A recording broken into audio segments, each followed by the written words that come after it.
আপনারা দেখছেন গ্রামীণ সমাচার। তৃতীয় দিনের অর্থাৎ শেষের দিনের অনুষ্ঠানেও যথেষ্ট মানুষের ঢল নামল বোয়ালমারী কাঁঠালতলা ক্লাবের রজতজয়ন্তী বর্ষের উৎসবে। কাঁঠালতলা ক্লাবের যুগ্ম সম্পাদক হরিশচন্দ্র রায় বলেন, আজ আমাদের শেষের দিনের অনুষ্ঠান, তবু যথেষ্ট মানুষের সমাগম হয়েছে। তিনি আরও বলেন, এভাবে আমরা আগামী দিনেও মানুষদের আনন্দ দেওয়ার চেষ্টা করব। সদস্য প্রতুল রায় বলেন, আজও মানুষের জনজোয়ার দেখে আমরা ভীষণ খুশি হয়েছি। তিনি আরও বলেন, সকলের সার্বিক সহযোগিতায় আমাদের ক্লাবের রজতজয়ন্তী বর্ষের উৎসবের যথেষ্ট সাড়া পড়েছে। আজকে আমাদের কাঁঠালতলা ক্লাবের রজত জয়ন্তী বর্ষ উদযাপন উপলক্ষে 3 দিনব্যাপী যে সাংস্কৃতিক এবং বিচিত্রা অনুষ্ঠান ছিল, আজকে তার শেষ দিন বা তৃতীয় দিন। বিগত 2 দিন মানুষের জনজোয়ার লেগেছিল এখানে আমাদের অনুষ্ঠানে। আজকেও যথেষ্ট সংখ্যক ভিড় এবং আজকে বিভিন্ন নৃত্যানুষ্ঠান এবং বর্তমানে চলছে সঙ্গীতানুষ্ঠান তথা অর্কেস্ট্রা চলছে।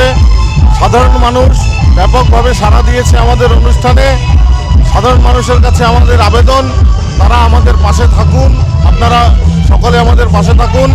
আমরা এরকম অনুষ্ঠান যাতে আগামী দিনেও আপনাদের সামনে তুলে ধরতে পারি, সেই প্রচেষ্টা কাঁঠালতলা ক্লাব অবশ্যই করবে। আমি হরিশ রায়, কাঁঠালতলা ক্লাব রজত জয়ন্তী বর্ষ উদযাপন কমিটির সম্পাদক।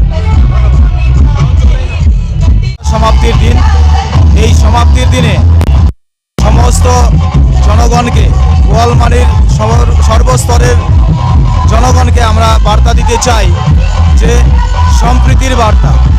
এবং গতকাল বোয়ালমারীতে যে কীর্তন পরিবেশিত হলো প্রদীপ পালের, সেই প্রদীপ পালের অনুষ্ঠানে অত্র এলাকার জনসমুদ্র, অত্র এলাকার সমস্ত লোক এখানে জড়িত হয়েছিলেন।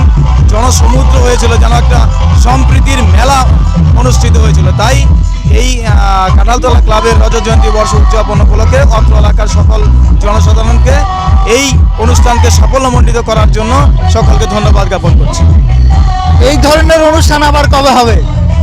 আমরা চেষ্টা করছি, আমাদের জনগণের আবদার আছে যে আরও যাতে আরও ভালো অনুষ্ঠান করা যায়, সেই লক্ষ্যে আমরা ক্লাবের সদস্যরা সবাই মিলে বসবো, তারপর আলোচনা হবে।